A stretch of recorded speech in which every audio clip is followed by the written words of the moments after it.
Okay, so we're going to introduce Governor Mark Mitchell, and we're delighted to have him here with us, as well as delighted to have all of you on the webinar tonight. And he's going to do the invocation and then share his perspective about soil health and the subject of our meeting tonight. And so, Mark Mitchell, please join us here. Hey, good evening. Hello, everyone. My name is Mark Mitchell. I am the appointed governor for the Pueblo of Tesuque, and I'll do the invocation in my language of Tewa. Haumbeagende. Herawa Hanamo Gento Namo Wakano Hanati, what you saw in the Nanawege, Haginege, which to come to Poge, to Namo Wetokato, sent Arimo Pink, and Wine, the Bitako, who to come to Pomano, sent Tatwae, Rimo. No, okay, to come to Poge, to Namo Nawe, to send Arimo Pink, Holiagi Moama, Maui, Maui, Maui, we waiting for you know, I'll be Hoveku, I'll be Hove, we get to know. In wingi on the Hoveku Kiritante Kito Santa on the Mupia Santa to Erino, we waiting for you know, Hoveku Kiritu on the Moanoa, on the Hasha, or remind me, Hoitu Sofa, he just a little bit about the prayer, thanking everybody for taking so much out of your time, your interest in this event, and also welcoming each and every one of you to the ancestral homelands of Tesuque Pueblo, which the city of Santa Fe is sitting on.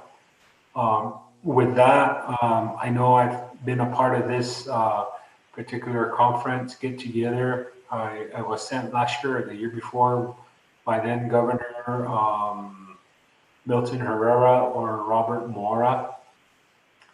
I think as far as the health of the soils, it's critically important right now in this time and age that we take care of our mother, the earth. Without her, we can't grow and sustain ourselves.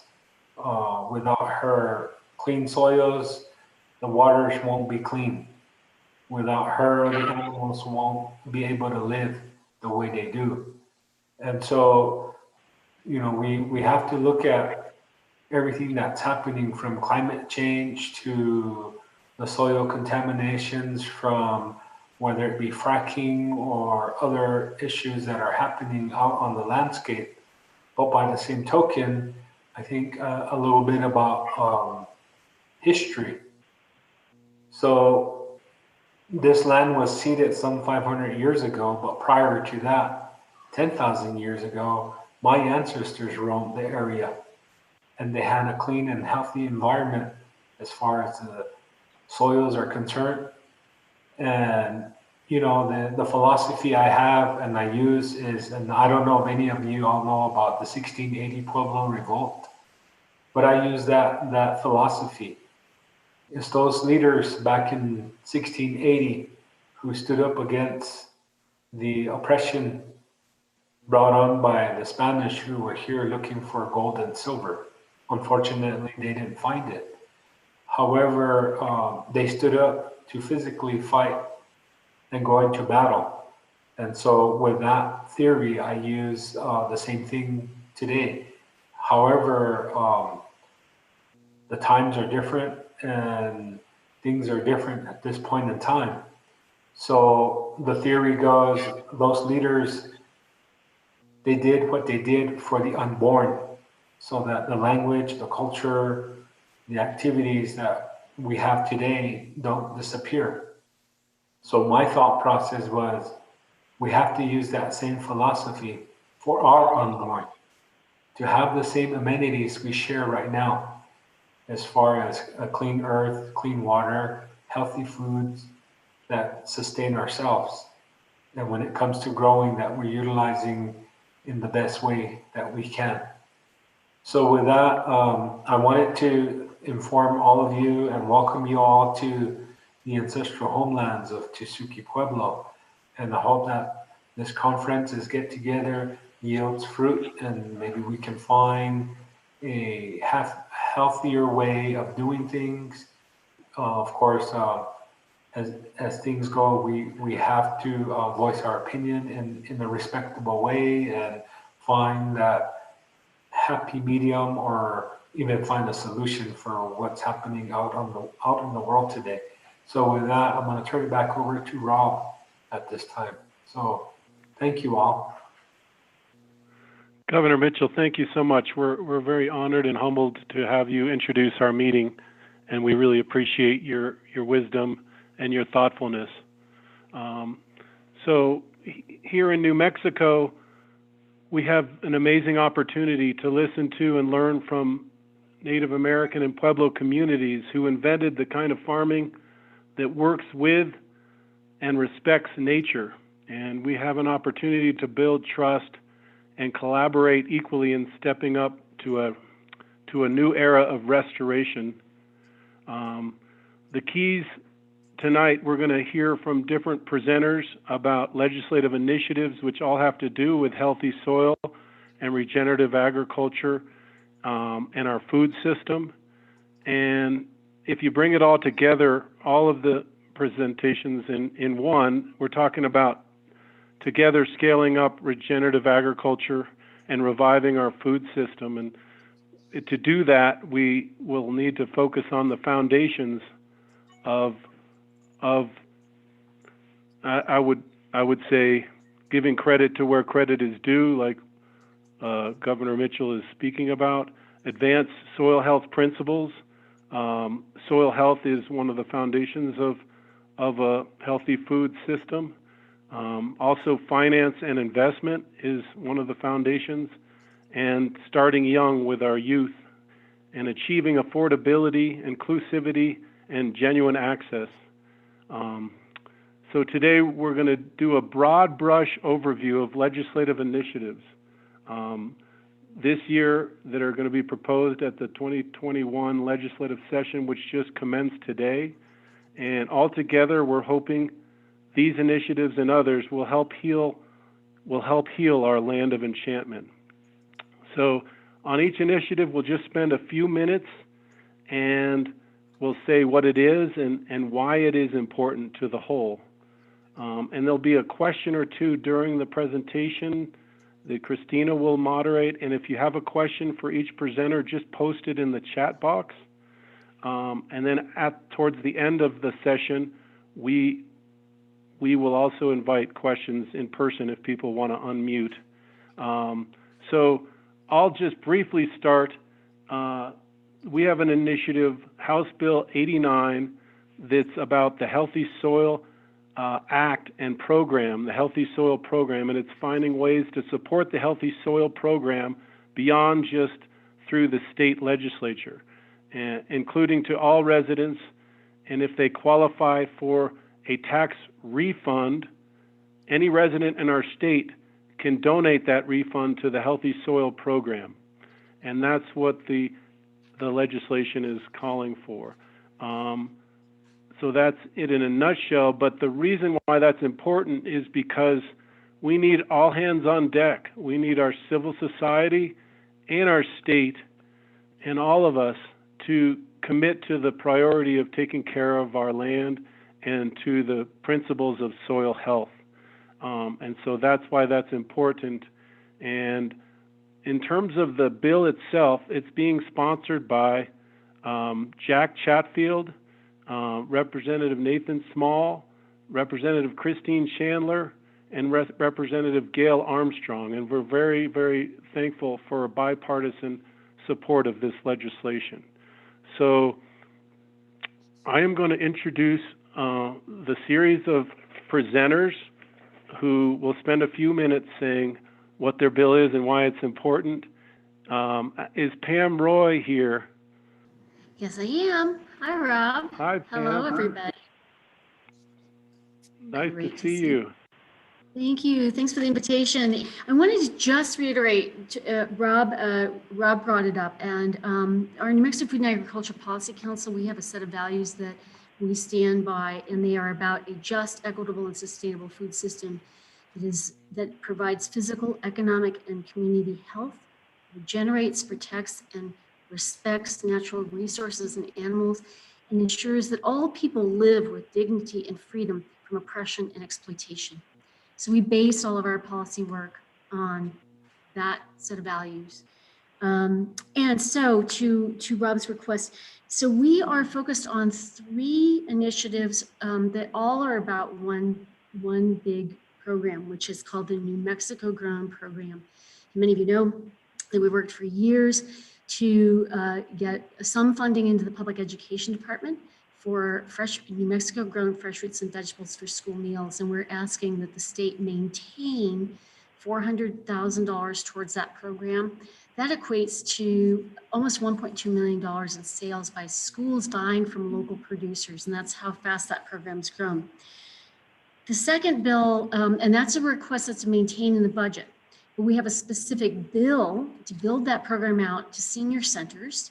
And that bill is being sponsored by Senator Stefanik for $250,000. It's an appropriation for $250,000 that would expand this kind of program to aging and to all of our seniors who actually are visiting senior centers and getting home delivered meals.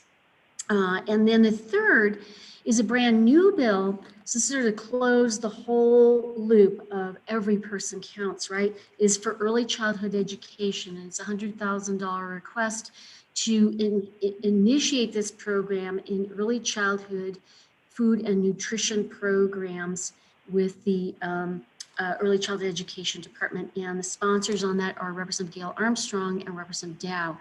One last thing I'll say about these 3 requests, we now have what is called the New Mexico Grown Interagency Task Force, and it is Aging Long-Term Services, PED, Public Education Department, Department of Health, Department of Agriculture, and Department of Health, and Early Childhood Education.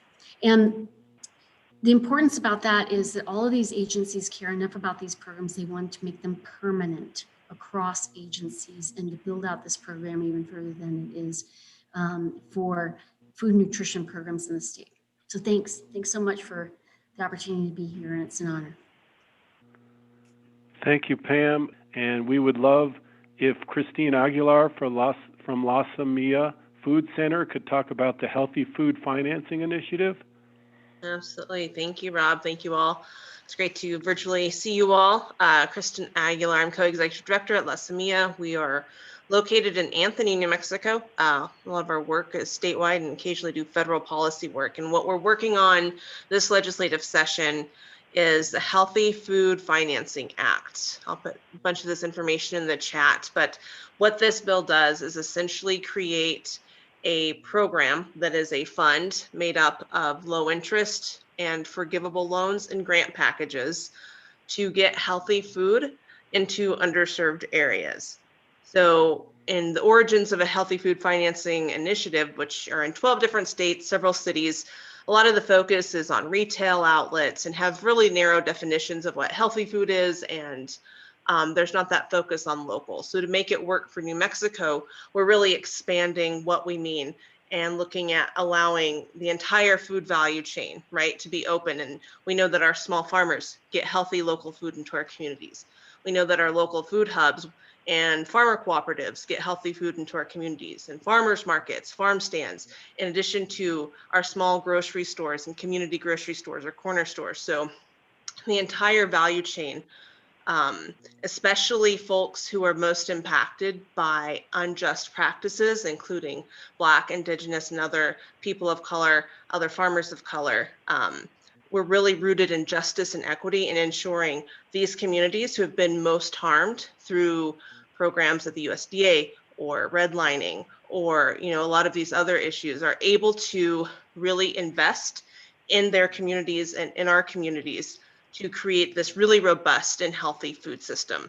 So again, this act really is just creating a fund that is rooted in equity and justice and gives support to the entire food value chain in New Mexico that it needs. Our sponsors are Senator Carrie Hamblin. It'll be introduced in the Senate. Representative Angelica Rubio will be introducing it on the House side. And we don't have a bill number yet because we are getting some details worked out with our drafter for a few things. But I will also put a link where you can sign up to stay updated as we go through the legislative session on this bill. And we'll put all of the information in there as we go along. So thank you all. Thank you so much, Kristen, and it's so important that we invest in a local and equitable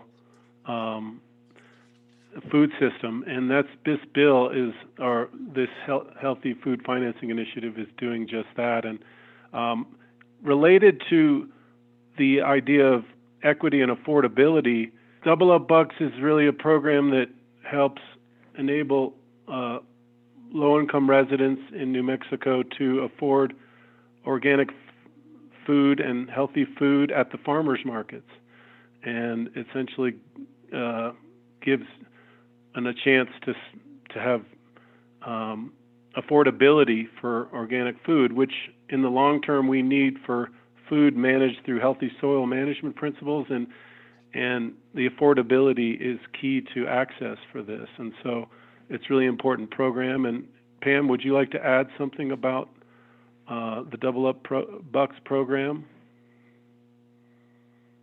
Just briefly, a couple of things. So yeah, it will be introduced, and my understanding is Representative Gail Armstrong will be the sponsor, along with numerous other sponsors, to co-sign onto it.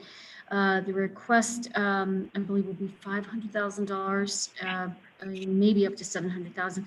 But that equates to that funding actually will help to tie to federal dollars and can actually double, triple up to $6.6 million in federal funding that would come home. It's kind of like the match. And so really important, as Rob said, helps our producers and certainly those who are at risk and in vulnerable situations on SNAP. Thank you, Pam. We now wanted to turn to the investment and financing aspect in addition to the Healthy Food Financing Initiative. There's another initiative that's really important for potential loans and other opportunities for supporting our farmers and ranchers in the direction of healthy soil and regenerative agriculture. And that is, we'd like to introduce Dee Gamble from the Alliance for Local Economic Prosperity to share a few comments about the initiative of the public bank that they're working on. Thank you, Rob, and hello to everyone, Governor, and all the participants. If it's all right, I'd like to say just a few words about where I come from and why I'm interested in these issues. I'm officially Dorothy Gamble. Friends call me Dee. And first, I want to acknowledge and thank the Tewa ancestors who cared for the land that I now call home in Santa Fe. The people who were stewards of this land for thousands of years have kept it still useful and productive, and I hope that I will do my part in continuing to steward the land in a reverent and caring way. I grew up on an 80-acre farm in northeastern Colorado.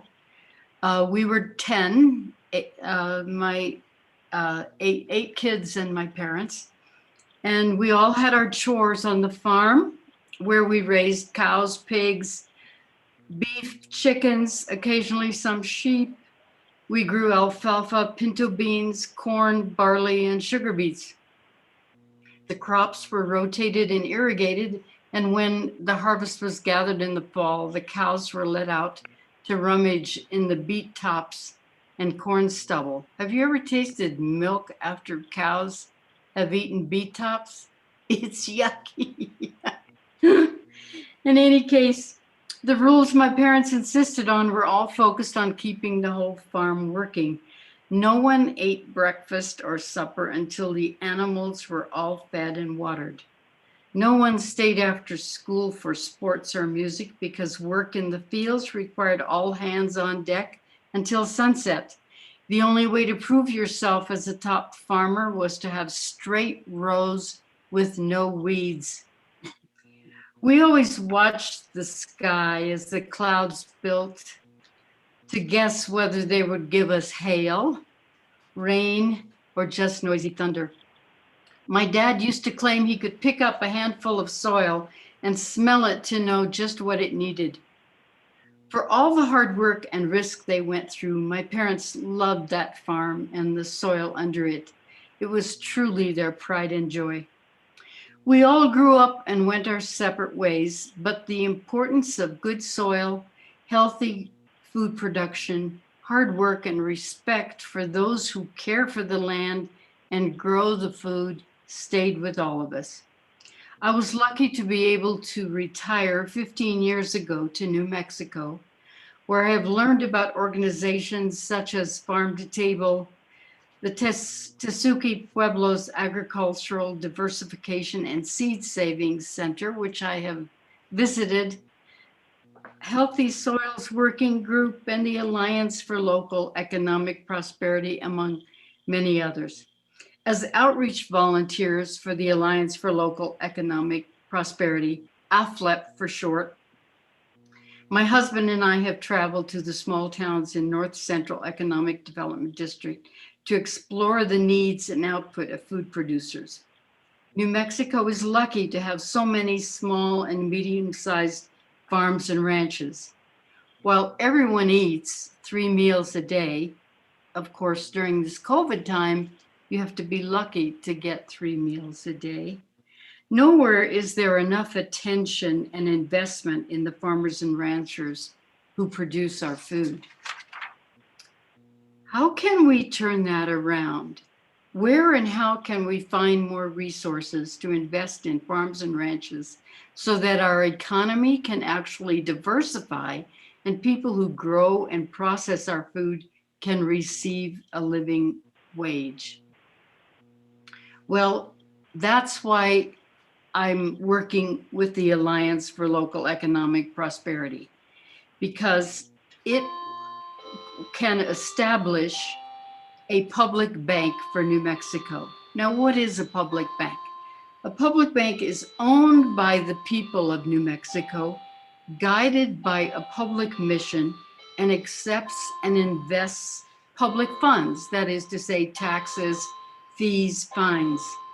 A public bank collaborates with community banks, credit unions, local governments, tribal entities, and community development financial institutions to invest and enhance the local economy. A public bank can help reduce the interest paid for loans. And when that interest is repaid, it will be reinvested in local communities.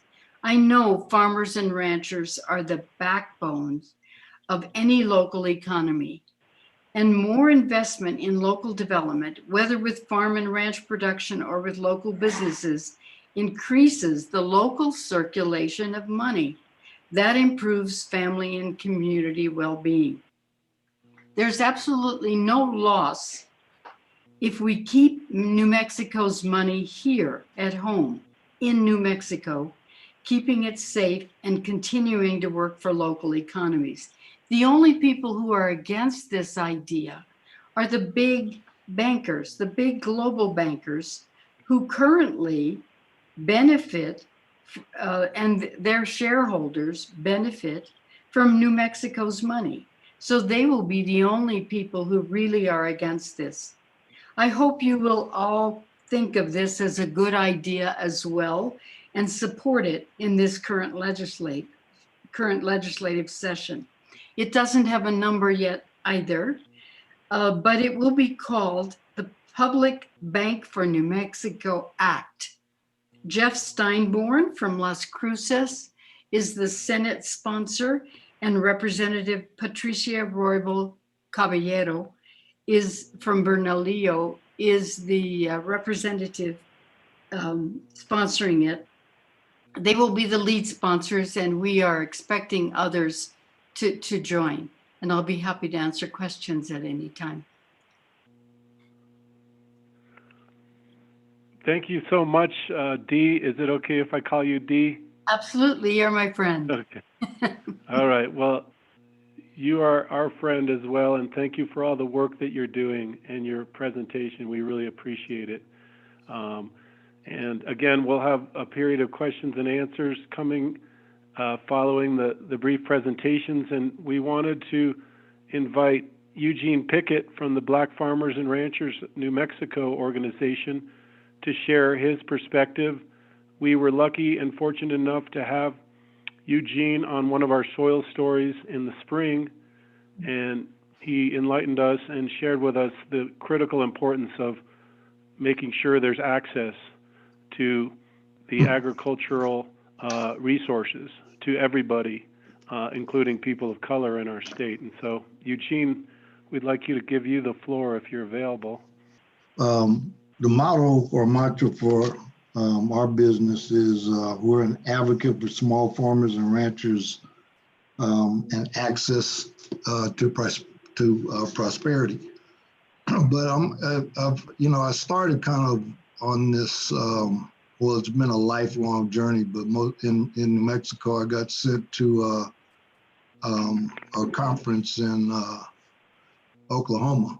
Was 100 Black farmers. So a friend of mine that's also an advocate for land-based struggles and people who's born and bred, here in New Mexico, Jaime Chavez, was the national organizer for the National Rural Coalition, and they needed a Black farmer and rancher to represent them at this particular conference. So, they said, oh, well, I know a Black farmer and rancher, that's Eugene. So, they sent me out there, and that was maybe about 10 years ago. But the point began to be not just from a Black perspective, but from the perspective of small farmers and ranchers, because we all kind of have a common bond, and the common bond is the difficulty of understanding where the access point to resources are. So this dilemma, that Black farmers and ranchers faced on a national level was that we have been losing so much land and been denied access for such, post-Civil War, that there were some major suits put in place that confronted USDA, because USDA, had a number of resources, but they were typically going to certain classes of landowners. And so within that, it became a teaching tool of how to review and understand the Farm Bill, and then, what actual products would be good alternative cash products, for planting for farmers. So that kind of brought me into a perspective of the healthy land, clean water. And so as our, I think, advocacy group, different groups across the country began to say, hey, well, will you take this on? Will you review this? Will you look at that? And so one of the primary things that came up 3 years ago was a lot of farmers and ranchers across the country began to look at, hemp as an alternative product, that would reap potentially a significant stable profit, as an alternative product. So this session is going to be very interesting because House Bill 88, which is a new reemergence of hemp as a product, so you want to pay attention to this, because some of the things that I think that we do as advocates, we kind of keep our ear to the ground for small farmers and ranchers, because small farmers and ranchers do, in a way, we can't compete with the conglomerates, but by coming together, it does offer a support network on how to access the resources, which way to go. And hemp just has really emerged in the United States as a strong alternative product. But it has always been, for some reason, totally misunderstood, because there are like over 200 value-added products that come out of the plant. And then it is a major way to, as a plant, to heal the soil. But it's not only healing the soil, but it's producing the potential for a value-added generation for small farmers and ranchers who want to take anywhere from 1/8 of an acre more to where they can have an alternative crop. So we kind of got involved with that, and my phone has been ringing off the hook ever since House Bill 88 came out, because there have been a number of farmers in New Mexico who have actually invested in hemp and have not been able to get it to the marketplace. So, that would make this be a third planting cycle where a number of small farmers and ranchers in New Mexico that have used that as an alternative identifier product, that they're beginning to actually lose investment capital. So we have to get involved with these kind of ear to the ground situations and figure it out. So, I think that's really our slant, and, it's just a struggle, and small farmers and ranchers do have struggles, and COVID has been an extreme challenge. So we try to align ourselves with the best support network that we can in terms of our role of advocacy. Fantastic, Eugene. Thank you. There was a comment in the chat box from Brad Holian. Brad, do you want to actually unmute and ask the question? Eugene, this was great. This was really great. If you you might want to mention Kamau Bell. He did an episode on the United Shades of America, and I think it was probably like PBS, or I'm not sure, could be HBO, but it was about a Black Oklahoma farmer and other farmers who tried to save their small farms from, shall I call it, the system? Yep. And it was a really great program. American history is full of all kinds of things like that. It's not just stealing from Native Americans or Hispanic Americans. It's also in Black America too. I mean, real land stolen. Yeah. That's all. Yeah, along that line, we're talking about like millions of acres, and loss of almost like a delta. So one of the websites that I would recommend people go to is another organization we're involved with. It's called the National Association of Black Farmers. When you hit it, it'll pull up, all those cases. And I mean, it is significant because there's a struggle. And yeah, like we as Black farmers and ranchers suffer from that, but it's all small farmers and ranchers.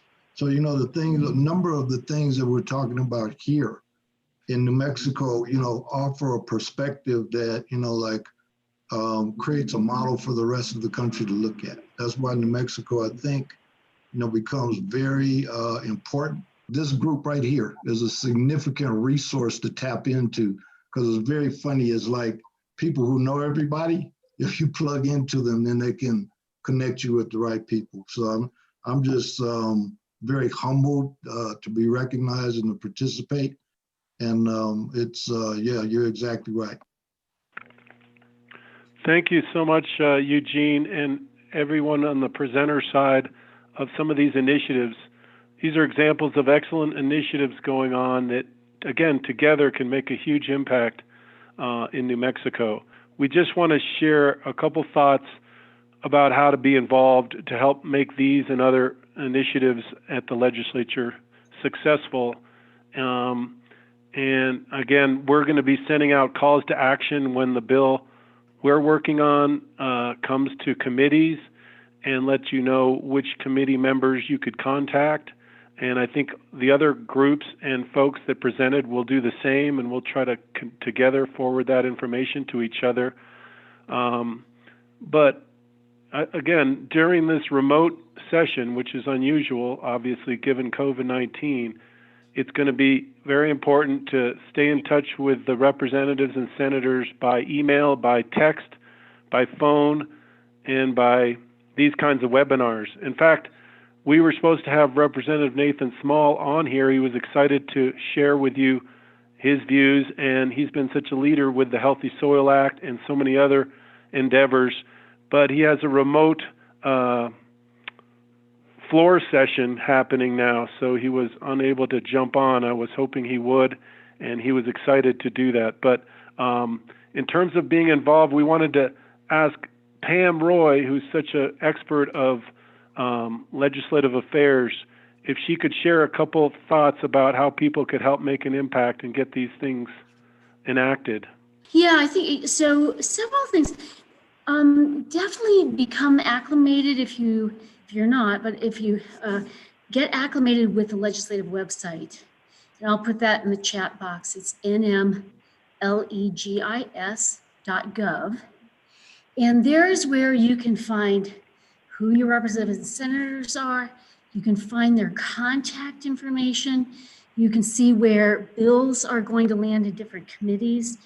And the House and the Senate today informed which their committees, their committee chairs. The House already has those committee assignments up. The Senate doesn't yet, but it's going to be important to acclimate to who's in those committees. And on that website, and the good examples are House Bill 89, on the healthy soils, you can actually Google that number, the bill number, and find out where that bill is, where it's headed. And there's a daily schedule of all of the committees and the committee hearings. They try and get those updated overnight and even, as soon as they know when things are moving along. And so it's really important to look at the website. That's one piece of it. And certainly, as Rob mentioned, many of us will be putting out information pretty much on a daily basis.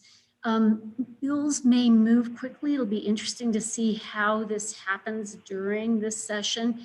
The House is going to work on committee work, but only go to what they call the floor to approve bills as they move through, like once a week. Usually it's every day, and now they're going to do it every few days. They're going to wait for several days and let the committees do their work and then get back together because they're doing this virtually. So that's another thing to sort of think about. And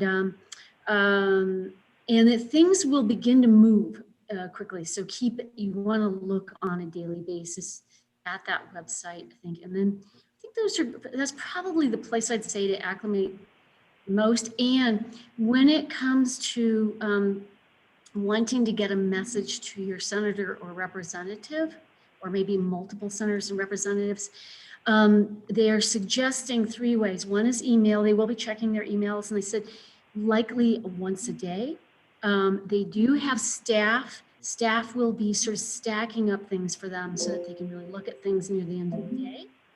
And then calling them on their cell phones, but make sure it's their cell phone and not their home phone.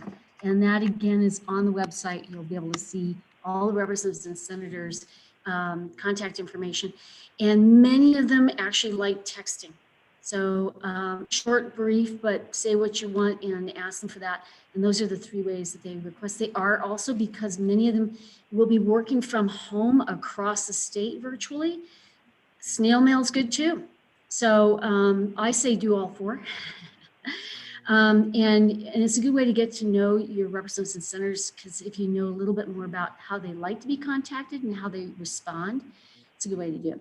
I would also suggest, if there are things that you want to see happen or you want to contact them, the next few days would be a good time, especially on the House side. I know the House is going to basically not convene until Monday again. That's going to give them time to get things updated and ready, and some of the bills that have been introduced in line and into committee hearings. So do that, but those would be my suggestions. I'm sure everybody else has other ideas. Thanks. Fantastic, Pam. As usual, those are great ideas, and we all really appreciate it. And we really do appreciate, all 50 people who are participating on this call. You all have a voice, and you have a power to make a difference, which is remarkable. I always am impressed with our New Mexico legislature, how accessible the members, legislators are, and how they respond to our, just all of us as regular citizens, and do listen. So obviously, if you're from the district that your legislator or the legislator on the committee that's making a decision on a bill, that makes an impact, of course, as well. But anyhow, we thank all of the presenters, and we wanted to open up this period for the next few minutes to questions that people have. And I guess Joanne McIntyre has a question for you. Joanne, would you like to, for you, Pam, would you like to unmute and ask your question? Hello. Sure. Hi, Pam. Any thoughts or pointers from you or others on the best way I can tell my urban legislators about these important bills, how they relate to rural constituencies? I'm very aware of the urban-rural divide, and I care about bringing people together. Thank you. Joanne, great to hear your voice. I love it. And speaking of an advocate who's been doing this work for years, thanks, Joanne, for all the work you do. And it's actually, I think you all heard the bills, or some of the bills that are coming up, like the Healthy Food Financing Act, the Public Banking Bill, soil health. We've got conservation program bills, I think, in funding for those kinds of things. And those things are food and nutrition. I think this is really the time when we can express how the kinds of legislation that's being put forward really is about bringing all people together. It is about that this state should not have a rural and urban divide. Food access needs to be there for everybody, underserved urban areas as much as rural areas and tribal communities. And we're seeing a lot more coordination across, all these different, health and education and agriculture. And we're going to see also, I think it'll be a bill that combines a lot of these issues that Representative Stansberry will be introducing probably in the next couple of days. So this is the time to be able to say that we need to really focus on New Mexico as everybody is important, and that our rural communities are where much of our food is grown, and we have lots of incredible, that's the other thing, a lot of legislators really honestly don't realize that we can grow food year round in New Mexico, and we do, and that we have farmers in urban areas as much as we have farmers in rural areas. It's both and I think that that's a really important piece to be able to share. This is economic agriculture in New Mexico. Growing food, raising food, processing food is agriculture, is economic development in the state. And that many of the programs that we just discussed today and we're focused on are really about the health of New Mexicans. This is really, and that is across, again, urban, rural, tribal communities, the health and well-being of our communities. And the banking, public banking project is very similar to that too. Keeping money in state, building out our own economic opportunities. So it's tying health, because that's about everybody. That's across, there's no divide there, except the inequities in them. And that's why the Healthy Food Financing Act is going to be a really powerful bill to express the inequities and how we can have a more equitable food system in the state and invest in it. So Joanne, that was a lot to offer to the idea of a potential divide between urban and rural. But we need each other, right? So thanks for asking the question. Great. Pam, I'd like to add something to that, and that is that we know that the average age of our farmers in New Mexico is about 60, 61. And we have to start doing something about recruiting more young farmers into the field, so they literally, so that we continue to grow our agriculture in New Mexico. And since Zoe's not here, I'm going to mention the Workforce Development Bill that National Young Farmers is working on, which is basically about helping more farmers get access to land and to help literally with their new farms. It puts a little bit of money in New Mexico Department of Agriculture that is available as grants to farmers to hire some extra help seasonally. It's not a big expense to the to the state, but that is the point of it. So, thank you. And I see That's great. Thanks. Go ahead. Stephanie Weisbert has a question, and if she wants to unmute, she has a question for Dee.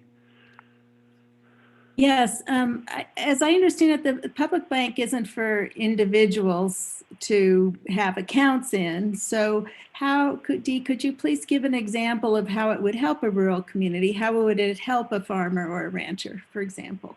Sure. And could I just add something to the previous question? The thing that always strikes me in terms of connecting rural and urban folks is everybody eats. Everybody eats. So where does that food come from? And then the second thing, and Pam, correct me if I'm wrong about this, but I have heard over and over again that New Mexico imports 95% of the food we eat from other places, and we export 95% of the food we grow. Let's just changing those percentages a little bit will help our farmers and ranchers so much, and will help all of us because we're eating more healthy food, given that farmers are learning about regenerative agriculture and such. So that's on the, am I right about that, Pam? That's on the how to connect the urban-rural divide. Now, how do you get the money out to the rural places from a public bank? Well, think about this. A public bank is really a banker's bank. So let's say the farmer or rancher wants to expand, wants to develop an irrigation system, wants to do something of that sort. They go to their local bank, or they go to their local credit union, or they make a plan and share it with their agricultural extension agent, who can help direct them to a local financing arm. Now, perhaps that local entity, let's say a tribal entity or does not have enough funds to support that expansion. That entity, the credit union, the community bank, the tribal entity, the CDFI, goes to the public bank and is able to borrow more money from them at a lower interest rate, consequently making the total loan cheaper. And so that's, I don't know if that answers, but that's how things come together. The state public bank is a banker's bank. It should be able to get money out to those smaller units that handle money directly for individuals, and it should be able to do that at a cheaper rate. And furthermore, it could, everybody talks about the fact that we have got to have infrastructure in the state. It could assist cities, small communities to develop broadband so that everybody can get into the Zoom meetings. And so in any case, that's how a public bank would support the local communities. Does that help? Yes, it does. Well, Thank you. That's fantastic, Dee. And everyone's inputs have been so helpful, and the questions are still coming. And I want to acknowledge the time because it is 6:30, and people do have their families and other responsibilities. The next soil story next month will be in conjunction with Regenerative Agriculture Day, which falls on Valentine's Day Sunday. So we're going to do it on Tuesday, the 16th. 5:30 to 6:30, most likely, and just save that date because we look forward to a special follow-up webinar from this one that covers some of these issues. And we also want to thank all the presenters and all the participants listening today. I'm sorry if you had a question and we didn't get to you, but email us and we'll be happy to help you in any way we can. So I wanted to honor Governor Mitchell, who started our meeting, and ask if he's still on, would he be okay with closing our meeting, just because we're honored to have his participation. Sure, no, I have no problem doing that. With the utmost respects to each and every one of you, I'm going to say a closing prayer in my language. Hoi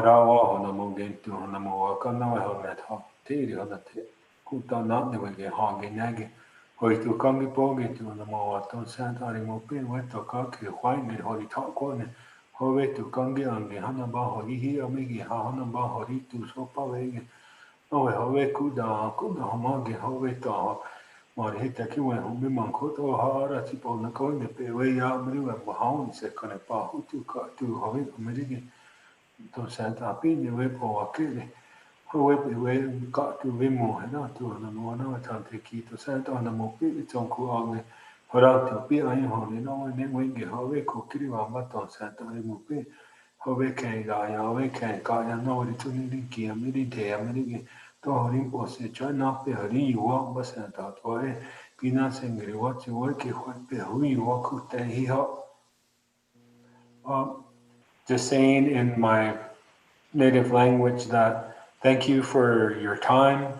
We might have taken you away from your planned activities or other activities that you had, but this was an important issue that we all needed to chime in and talk about and ask the spirits and those deities to come and give us our thoughts and our minds, and may we speak our language in a respectable way, and hopefully we can find a solution as we move forward. And with that, thank you again, and be safe, all of you be safe and be careful, and we'll see you at the next get together. Thank you very much.